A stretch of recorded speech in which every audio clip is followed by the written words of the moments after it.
Hi, everyone. We're thrilled that you're interested in our fellowship program.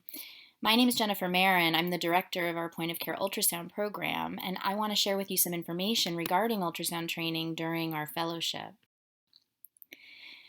With that, I'll start by introducing our team. That's me at the top left.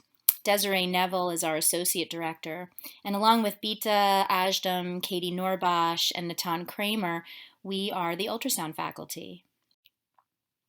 Our ultrasound training has two paths, and the first is the standard curriculum, which all of our fellows go through, and I'm going to provide you with more details about that coming up. The second path is for those fellows who elect to be part of the ultrasound track, and I'll give you some information on that as well. Let's talk first about the standard curriculum, and that applies to all the fellows in our program. Our curriculum is based on a longitudinal curriculum, and it goes throughout the 2 years of our clinical training with the expectation of competency in several core applications by the end of the second year. We utilize multiple modalities in order to provide the fellows with training. Although I don't have a blackboard, I do have a dry erase board in my office and definitely use it as part of my teaching. We have online lectures that the fellows review prior to our training sessions and can refer back to.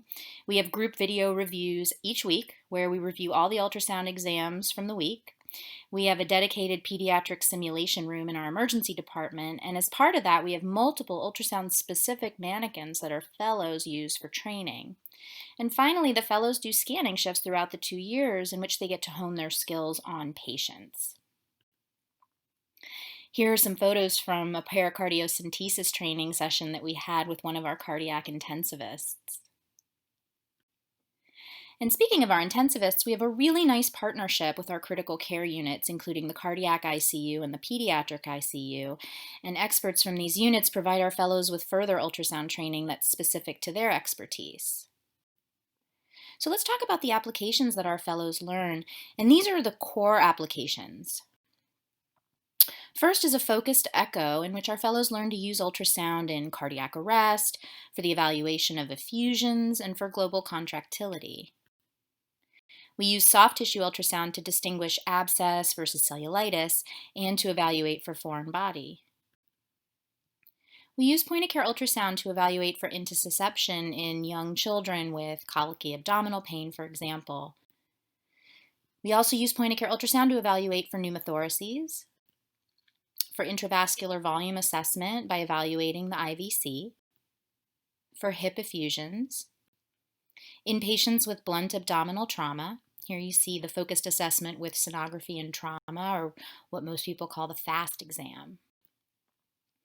We also use point-of-care ultrasound for all of our pre-urine catheterization bladder evaluations to ensure sufficient urine for a cath specimen. And finally, for ultrasound-guided access, including central and peripheral access.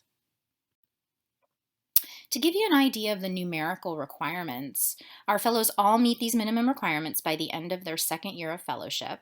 And again, these are the core applications. So if a fellow is interested in learning other applications, such as, let's say, renal ultrasound or ocular ultrasound, regional nerve blocks, for example, we're able to provide them with that additional training as well.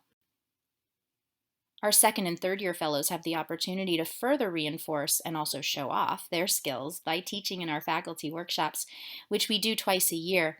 Also at our fellow boot camp, which is annual, and at our annual ED anesthesia workshop. And this is a workshop in which we partner with our pediatric anesthesia colleagues for a joint workshop for all of our fellows. Here are some photos from our last ED anesthesia workshop, and our anesthesia colleagues at that time went over ultrasound-guided regional nerve blocks. As a way to objectively measure our fellows' skills, we have a written as well as an OSCE-type exam that they take in the fall of their second year, and our fellows do a really nice job of demonstrating how much they've learned in such a short time. And finally, in the spirit of a little friendly competition, each year we award the fellow who has performed the most scans and demonstrated continued enthusiasm in ultrasound with the Ultrasound Fellow-of-the-Year award. And here are some of our past awardees, some of whom you will notice are now part of our ultrasound faculty team. Now I want to move on and share a little bit about our ultrasound track curriculum so you have a sense of what that entails should you decide that ultrasound is truly your passion.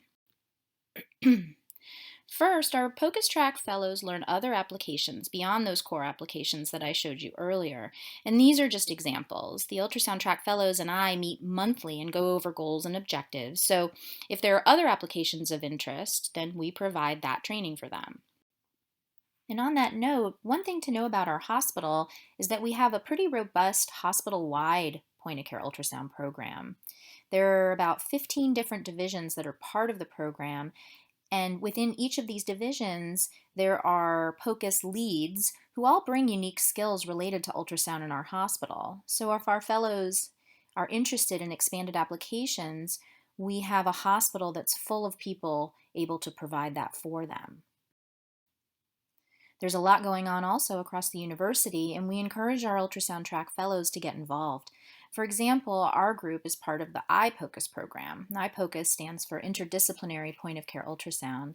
And this is a group that holds quarterly multidisciplinary sessions in which case presentations and discussions are held. The group is really active in medical school education as well, and there's ultrasound incorporated into some of the core medical school courses, as well as a dedicated elective.